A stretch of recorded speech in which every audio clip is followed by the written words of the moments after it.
இப்படியாக சொல்லுகிறார், கர்த்தருடைய ஆலயத்திற்கு போவோம் வாருங்கள் என்று சொன்னபோது நான் மகிழ்ச்சியாக இருந்தேன் என்று சங்கீதக்காரன் சொல்லுகிறார்.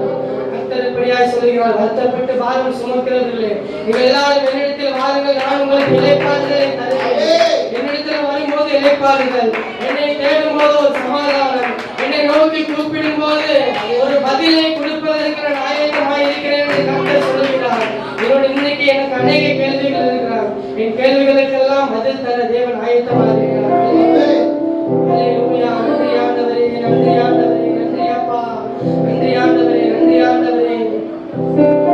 திராட்சை செடியின் கொடியாக உண்மையில் நிலைத்திருப்பேன், மிகுந்த கனி கொடுப்பேன், உன் சீடனாய் நான் இருப்பேன் என்று கர்த்தர் இப்படியாய் பாடுகிறான். சங்கீதக்காரன் இப்படியாய் சொல்லுகிறான், முன்னும் பின்னும் என்னை நெருக்கி உம்முடைய கரம் என்னை சூழ்ந்து கொண்டிருக்கிறது. பாதாளத்தின் அடியில போய் படுத்திருந்தாலும் அங்கேயும் கண்கள் என்னை பார்க்க தவறின